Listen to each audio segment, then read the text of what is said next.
Pavarësisht se një i burgosur i kushton buxhetit të shtetit 500 euro në muaj, përsëri kërkesat e organit të akuzës për masën e sigurisë arrest me burg gjatë vitit 2015 kanë qenë rreth 3.000 më shumë krahasuar me të njëjtën periudhë të vitit 2014. Sipas drejtorit të përgjithshëm të shërbimit të provës, Ilir Qafa, mbetet ende shumë punë për të bërë në këtë drejtim, pasi dënimet alternative janë më efikase, sidomos për komunitetin, por edhe për vetë të dënuarit. Mendoj personalisht që duhet të ketë gjithmonë një analizë, një përllogaritje dhe të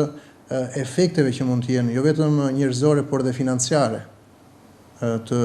dënimit të veprave penale, që do të thotë duhet kemi parasysh shpenzimet që përballon buxheti i shtetit për izolimin në burgim. I referohemi një mesatare prej pothuajse 500 euro në muaj, kosto për një të burgosur, dhe e kuptojmë të gjithë më së miri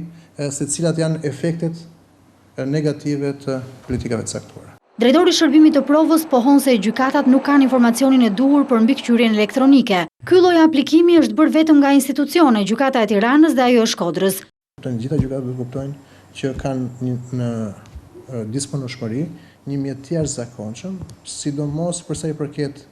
masave të sigurisë për të garantuar nga njëra anë siguri maksimale, fal teknologjisë lartë, dhe nga ana tjetër impakt më të ulët, njerëzor dhe financiar.